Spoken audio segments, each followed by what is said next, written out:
Buenos días, jóvenes señoritas, nuevamente encontrándonos para avanzar un nuevo tema. Eh, sí, espero que estén bien con su familia, sobre todo compartiendo, siendo cada día mejor, ¿no? Y sobre todo dando gracias a Dios de que estamos bien, sanitos. Sobre todo lo que se quiere es tener una buena salud.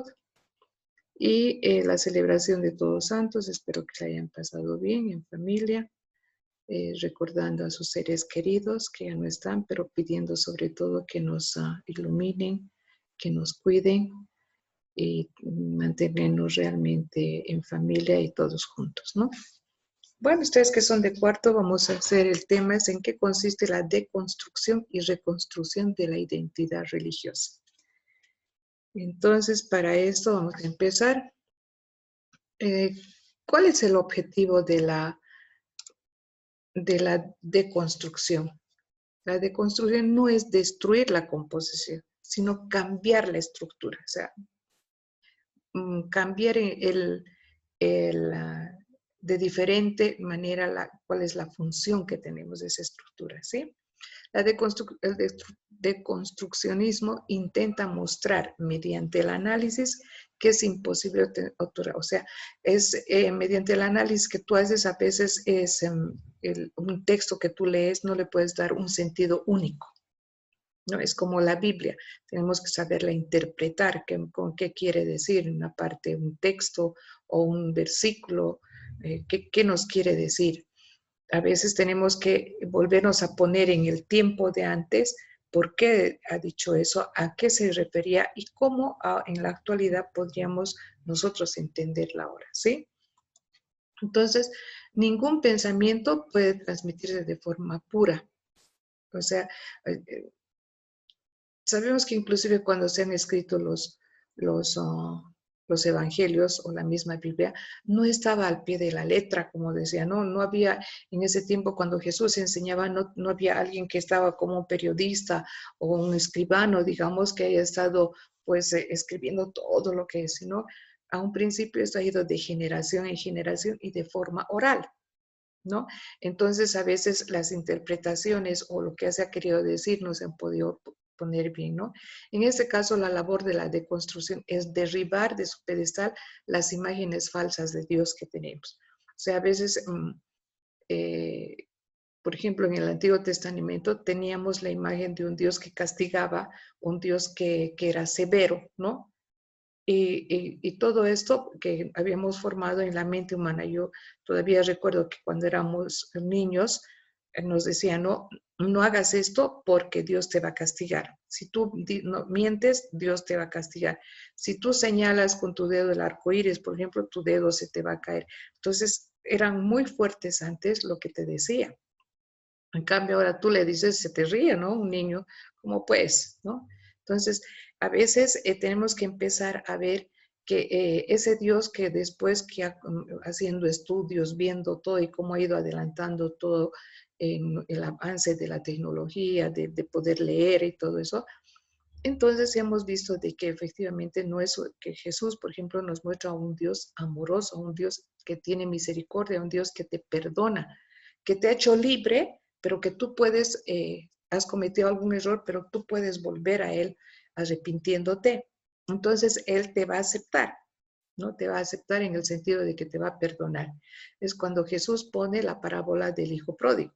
Este hijo que le pide su herencia, todo, y le da al papá, pero no le pregunta dónde vas a ir nada, sino que el hijo va, malgasta todo y cuando no tiene nada y se da cuenta que los amigos entre comillas, porque muchos cuando tienen dinero están pegados a ti, esos amigos que le ayudaron a gastar, digamos, el dinero, una vez que a ese lugar llega una hambruna, ya no hay dinero y todo, y él va a pedir ayuda a esos amigos, y dice, pero no te conozco. Pero hasta sí, hemos estado, pero no te conozco de dónde vienes, cómo eres, ni nada. Sí, me has invitado, hemos compartido, pero no te conozco. Entonces se siente solo y va a buscar trabajo y como no sabía nada, hacer nada, no había estudiado nada, entonces lo que sucede es que él lo único que encuentra es cuidar a los chanchos, ¿no? A los cerdos. y como no tenía que comer, inclusive tenía ganas de comer el alimento de los animales. Entonces ahí se pone a pensar y dice, ¿qué estoy haciendo yo aquí? En la casa de mi padre, hasta el empleado más eh, peor que él realiza, tiene comida, tiene techo, tiene... ¿Por qué no voy a...? Entonces, ¿qué hace? Regresa. Y cuando regresa, el papá no le regaña, no le dice, ¿por qué te has ido? ¿Dónde has hecho la plata? ¿Qué has hecho? No, no le dice nada, sino que el padre lo agarra y lo abraza y le dice, qué bien que has venido, que estás aquí, estabas muerto y has revivido, estás conmigo. ¿Por qué? Porque el papá se siente feliz. Es lo mismo que sucede con Dios, con nosotros, ¿no? Pero a veces somos como el hijo mayor, que dice, no, ha venido ese que ha gastado tanto y no me hace, a mí no me das esto. Y ahí le dice, todo lo que tengo es tuyo, en cambio él no tiene nada. ¿Sí? Entonces tiene que empezar de cero. Eso nos quiere decir que tenemos que ver qué interpretación le damos, ¿no? Ese Dios que es misericordioso, que te ama y que a veces nosotros no nos acordamos de él. Entonces, en la Biblia se considera, por ejemplo, en 3 dimensiones el mundo, ¿sí? Vemos que nos dice que Dios ha creado el mundo y vive en un lugar que es el cielo, ¿sí? O el cielo o el paraíso, ¿no? Al centro estaríamos nosotros, ¿sí? Que es la tierra, y después tenemos en las profundidades que es que está, digamos, el infierno, ¿no? O sea, el lugar de las tinieblas. Y esta relación, si ustedes se dan cuenta, así como la plantea en la Biblia, también nuestros antepasados le ponen, ¿no? El Hanan Pacha, que es arriba, el mundo de arriba, el mundo donde vivimos, el Caipacha, y el Ucupacha, que es bajo la tierra, donde están los cadáveres, donde se entierra, donde están los minerales también, y donde dice las tinieblas, la oscuridad, ¿no? Pero esta concepción del universo ha quedado muchas veces así, muy obsoleto, digamos, ¿no? De modo que ya no se puede seguir hablando de arriba abajo respecto a la Tierra, sino que sabemos que hemos ido viendo que ahora realmente tenemos en el firmamento muchas otras planetas, ¿no? O sea, no es, digamos, es un infinito que realmente no podemos entender. O sea, la tecnología nos ha ayudado a que vayamos investigando más, viendo más a dónde estamos llegando y de dónde venimos y a dónde vamos. Entonces, vamos a ver que también en el Nuevo Testamento, también así como en la Biblia nos muestra, en el Nuevo Testamento también nos parece más tan natural, nosotros decimos, los que creemos en la religión, ya seamos cristianos evangélicos o cristianos católicos, siempre decimos que Jesús resucitó y se fue al cielo y está sentado a la derecha de Dios Padre, ¿no? Que él estando en una ciudad que era Nazaret, Galilea, Judea, en todo ese lado que ha ido enseñando, pero después de haber sido crucificado, haber muerto por nosotros, porque su objetivo de la muerte de Jesús es salvarnos, ¿no? Entonces, sin embargo, resucita y después de 40 días que está con los apóstoles dándoles las últimas instrucciones, se va, ¿no? Se va al cielo, ¿no? Entonces, inclusive en la primera parte del credo decimos que en la primera parte decimos de que Dios creó el mundo, ¿no? En la segunda ya decimos que Jesús vino, se hizo hombre, creció, murió en la época de Poncio Pilato, fue crucificado y después decimos que Él también ha resucitado y ve. Y después la última parte que dice, creemos en el Espíritu Santo, en la Santa Iglesia Católica, la comunión de los santos. ¿Qué quiere decir? Que nosotros tenemos que vivir en esa comunión, ver, para que nosotros tengamos la esperanza de algún día estar al lado de Él, ¿no? O sea, si nosotros tomamos relación con nuestras culturas, para nosotros los católicos, la muerte es un paso donde realmente tenemos la esperanza de llegar a estar junto a Dios.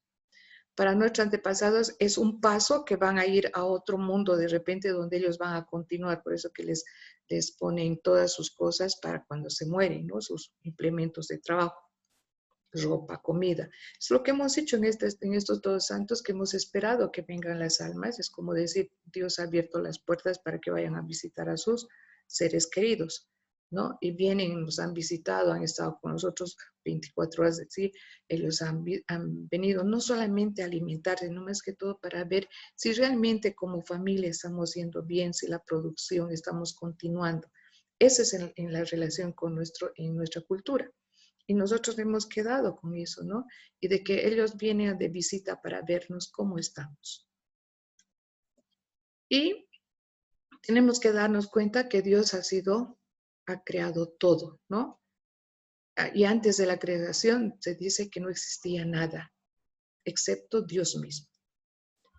Y este Dios es trascendente, que creó todas las cosas por su omnipotencia, sin estar condicionado por ninguna necesidad. O sea, Él ha sido de manera libre y gratuita, nos ha dado la vida y nos ha dado sobre todo el amor. Él nos ha dado, por amor ha hecho la creación, por amor ha hecho al varón y la mujer. Cuando los ha creado les dice, multiplíquense.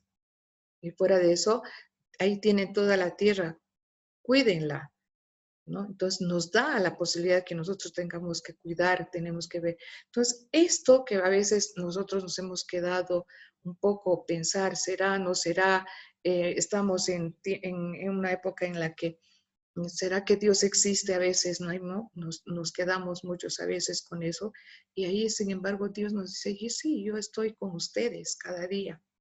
¿Qué tenemos que hacer? Solamente, pues, pedirle a Él. Porque bien claro en la Biblia dice, al que toque la puerta, se le abrirá. El que me hable, se le escuchará. Al que pida, se le dará. Entonces, tenemos que ver nosotros, chicos, que esto, ¿no? ¿Y cuál es la reconstrucción de la identidad religiosa? El problema fundamental en que se encuentra el ser humano actual es que su fe y la ciencia han hecho de que una vida superficial, ¿no? O sea, que la ciencia te dice una cosa y la fe por otra, ¿no? Entonces, a veces muchos de nosotros nos vamos más con la ciencia y no con la fe, y entonces estamos digamos, en problemas de saber qué hacemos, ¿no? Entonces, el hombre moderno vive instalado en la laicidad. ¿Qué quiere decir?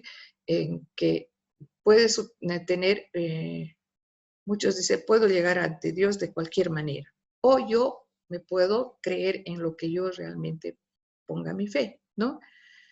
Y sin embargo, vamos a ver que no todo perdura. Nosotros también tenemos un tiempo de nacer y también tenemos un tiempo en el cual nos vamos a ir de este mundo. Y son las cosas igual. Tú compras una cosa elaborado en tal fecha y su fecha de vencimiento, ¿no? Entonces, tenemos que nosotros ponernos a pensar de que nosotros también somos así. Tenemos un momento en que hemos nacido, tenemos una vida y vamos a después a sucumbir también, ¿no? La muerte está para todos, nadie va a decir yo soy eterno. Entonces, en este sentido, tenemos que pensar que realmente somos en este mundo pasajeros, ¿no? Y ahí vamos a ver el tren de la vida, por ejemplo. En el tren de la vida es como si pierdes un tren, te conoces con uno, con otro, y de pronto en algún momento se bajan, te quedas sin ellos, ¿no? Te quedas sin ellos y siguen. Y vas a llegar un momento en que tú también vas a bajarte, ¿no? Según Tillich, dice que la comprensión del significado último de la existencia, con los cambios tan acelerados, no tenemos tiempo de encontrarnos a nosotros mismos. O sea, es verdad que estamos en una vida de correr de un lado a otro lado, estamos apurados, ¿qué hay que hacer? ¿Tienes tiempo? No, no tengo tiempo. Entonces, a veces estamos muy acelerados viviendo, ¿no? Estamos hipnotizados con la gran cantidad de imágenes que llegan a nuestros sentidos o que provocan una profunda desorganización en nuestro yo. O sea, si ustedes ven la tele, hay tantos anuncios de propagandas en la calle, en todo lado, a veces te van atubando y tú estás más preocupado en qué vas a hacer, ¿no? Por lo tanto, es necesario que encontremos el sentido a nuestra vida, que descubramos la serenidad del espíritu y la profundidad de nuestra existencia. La forma única de darle profundidad a nuestra experiencia es a través del amor. Dios nos ha creado por amor y nosotros tenemos que reflejar ese amor entendiendo a las otras personas y dándonos a sí mismos a los demás. De esta manera recuperamos a Dios, que nos respeta como hijos, como personas y que nos ama infinitamente. Y ya les he dicho más antes que nos perdona. Es aquel que nunca se cansa de perdonar y de esperarte, ¿no? Y siempre Él te deja libre para que hagas el bien o el mal. O sea, yo siempre digo, la libertad es lo único que Dios para mí se ha equivocado, porque en vez de elegir las cosas buenas, siempre a veces escogemos lo malo, ¿no? O lo prohibido. Su ausencia hace posible que nosotros maduremos y que su presencia sea cada vez más fuerte. O sea, al mismo tiempo de que a veces dejamos de creer en Dios, sin embargo, va pasando el tiempo y nos damos cuenta que necesitamos más bien de Él, ¿no? Esto sería todo, chicos. Entonces, gracias por todo y nos vamos a ver en la clase. Cualquier duda que tengan, entonces pregunten al ver el video, si no, o leyendo el itinerario, si tengan dudas. Nos vemos.